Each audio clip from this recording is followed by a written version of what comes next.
Bismillahirrahmanirrahim. Assalamualaikum warahmatullahi wabarakatuh. Amin. Alhamdulillahirrahmanirrahim. Qala rabbi shrahli sadri wa yassirli amri wahlul 'uqdatam min lisan yafqahu qawli, amma ba'd. Pertama-tama marilah kita panjatkan puji dan syukur kepada hadirat Allah Subhanahu wa taala. Tak lupa salawat serta salam marilah kita curah limpahkan kepada junjungan kita yakni habibana wa nabiyana Muhammad Rasulullah sallallahu alaihi wasallam. Perkenalkan, nama saya Sandi Gunawan. Nama saya Rio Januar. Dan nama saya Rizky Maulana Saifuddin. Di sini saya akan memaparkan dan menjelaskan tentang kewajiban seputar jenazah. Materi yang pertama, apa itu mati? Mati bisa disebut juga meninggal, yang berarti tidak bernyawa, atau terpisahnya roh dari zat, psikis dari fisik, jiwa dari badan, dan yang gaib dari yang nyata. Orang yang sudah meninggal atau mati bisa disebut mayat atau jenazah. Pada hakikatnya maut atau mati adalah akhir dari kehidupan dan sekaligus kehidupan menuju kehidupan yang baru. Jadi maut bukan kesudahan, kehancuran, dan kemusnahan. Maut adalah peralihan dari suatu dunia ke dunia lain, dari suatu tempat ke tempat lain, atau kehidupan manusia yang selanjutnya. Kematian adalah sesuatu yang sudah pasti akan terjadi dan sudah ditentukan. Tidak ada kaitannya dengan peperangan, kedamaian, tidak ada kaitannya juga dengan suatu tempat yang kokoh, suatu tempat yang sederhana, dan upaya atau tidak adanya upaya untuk mempercepat atau memperlambatnya.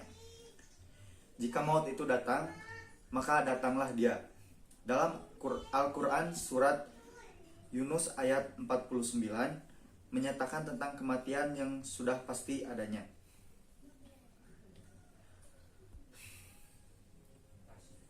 Tiap-tiap umat mempunyai ajal. Apabila telah datang ajal mereka, maka tidak dapat mengundurkannya barang sesaat pun, dan tidak pula mendahulukannya. Untuk materi yang kedua, apa yang dimaksud dengan sakaratul maut?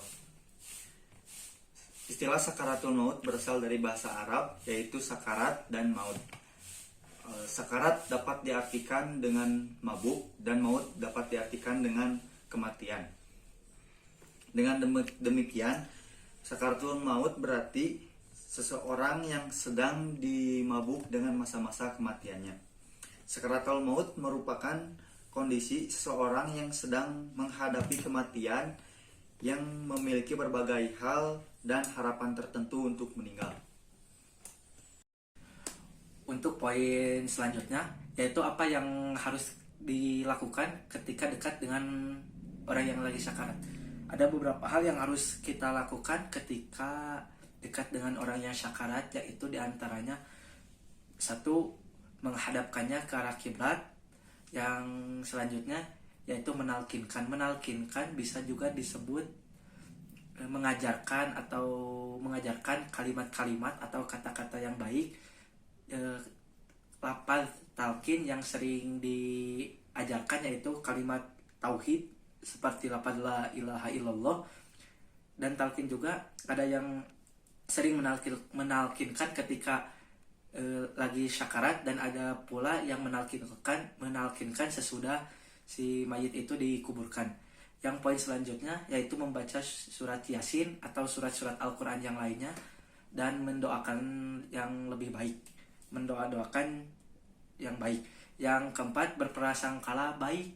Kenapa harus berprasangka baik, dan janganlah pernah berprasangka buruk, karena sakitnya sakaratul maut menurut para alimil ulama, para habaib, yaitu seperti kuku yang ditarik itu sakitnya sakaratul maut, dan tidak ada tandingannya sakit apapun dibandingkan dengan sakaratul maut.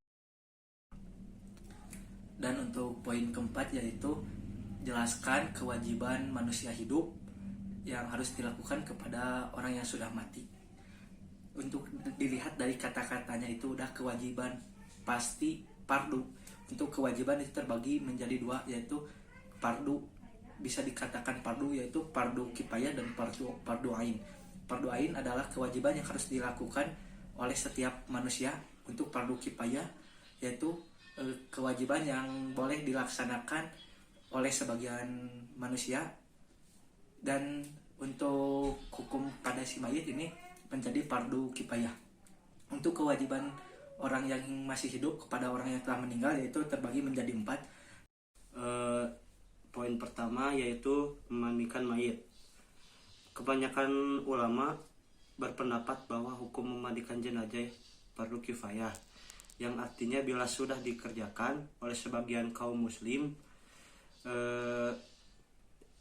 maka gugurlah kewajiban muslim lainnya. Jenazah yang wajib dimandikan adalah semua kecuali diantaranya, yaitu A. Bayi yang baru lahir dan belum bersuara, dan B. Jenazah yang syahid karena berperang di jalan Allah Ta'ala. Dan ada juga poin kedua yaitu mengkafani. Menurut pada ulama, mengkafani jenazah bila hanya dengan satu kain hukumnya fardu kifayah. Dan poin ketiga, menyolatkan jenazah pun hukumnya sama fardu kifayah. Dan poin keempat, memakamkan jenazah adalah sunnah baginda Nabi Muhammad SAW. Dalam beberapa riwayat, Rasulullah SAW tidak pernah memakamkan jenazah selain dibagi atau pemakaman umum. Sekian hasil presentasi dan pemaparan dari kelompok kami. Mohon maaf bila ada kekurangan. Wassalamualaikum warahmatullahi wabarakatuh.